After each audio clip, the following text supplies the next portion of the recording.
Welcome back everybody. Today's topic is about my thoughts on the recent theory that Snoke is from another galaxy, and if you don't know what the hell I'm talking about, I'll briefly explain. Due to the series of Star Wars Aftermath books, many have tied some of the story points to Snoke being from an entirely different galaxy to the one Star Wars actually takes place in. For instance, spoilers ahead if you're planning on reading the books but haven't done so yet.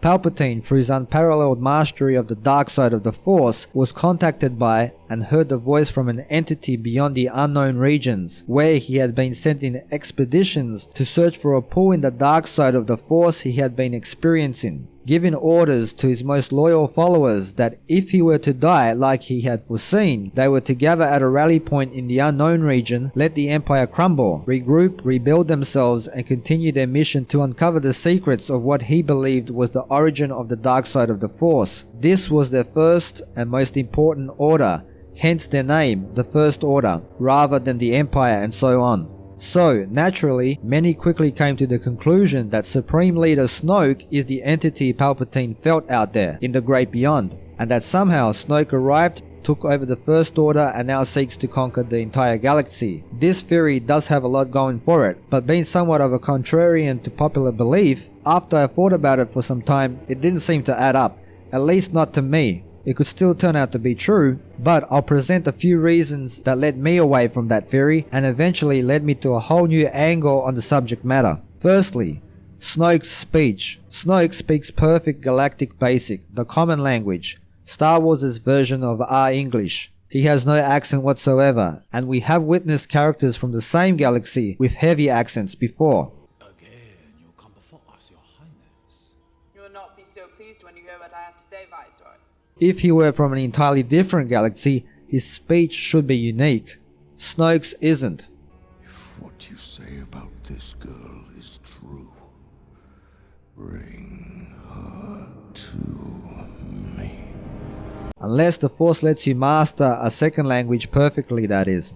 Secondly, the excerpt from the Force Awakens novel pretty much places Snoke in the immediate area to all the major events that took place. Here's a quote. Kylo Ren, I watched the Galactic Empire rise and then fall. The gullible prattle on about the triumph of truth and justice, of individualism and free will, as if such things were solid and real instead of simple subjective judgments. That historians have it all wrong. It was neither poor strategy nor arrogance that brought down the Empire. You know too well what did. Ren nodded once. Sentiment. Yes, such a simple thing. Such a foolish error of judgment. A momentary lapse in an otherwise exemplary life. Had Lord Vader not succumbed to emotion at that crucial moment, had the father killed the son, the Empire would have prevailed and there would be no threat of Skywalker's return today. End quote. An entity from such a vast distance wouldn't be able to witness all those events, let alone know the most minute of details such as those Snoke recounts to Kylo Ren. It might be able to get a broad sense or feeling that there was some sort of struggle between the light side and the dark side, but witnessing and being aware of are two different things entirely. Snoke was a witness, and that would place him in the same galaxy at the same time of those events before Palpatine was aware of the presence beyond the unknown region. Thirdly, Supreme Leader Snoke. His title alludes to just that, him being the Supreme Leader of the First Order, leading the forces that gathered after the Empire's fall to carry out Palpatine's wishes. Since he is referred to as their leader, and they are still called the First Order, I would presume their mission is still ongoing. They're still searching for this entity Palpatine felt. Also, if this entity were found and it was or came from the origin of the dark side of the Force, would they refer to it as Supreme Leader? Or would they call it Master, Emperor, or maybe even God? I believe Snoke is just the guy who took over Palpatine's quest to uncover the truth behind the signals sent and the origin of the dark side. And this line of thinking led me to the Knights of Ren themselves. So, here's my counter proposition. The entity Palpatine felt and has been searching for is called Ren. Snoke has taken up the mantle in searching for this Ren, hence the formation of the Knights of Ren, and what seems to be a departure of the Sith rule of two. Maybe they believe Ren will be their savior. The Knights of Ren are a cult preparing for his arrival and may even consider him to be some sort of deity.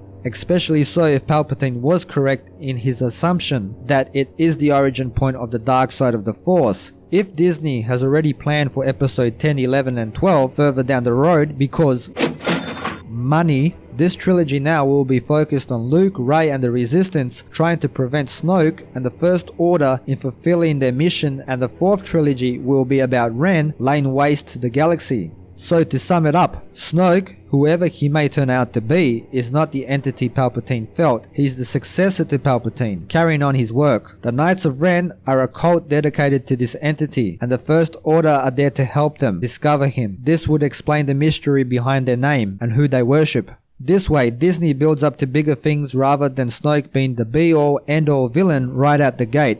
Anyways, those are just some of my thoughts on the matter. Thanks for watching and supporting the channel. Leave your thoughts down below in the comments section. Which side are you leaning towards? Or maybe you have an entirely different viewpoint. I'd like to read it. Don't forget to like and share and all that good stuff. And until next time, see yous!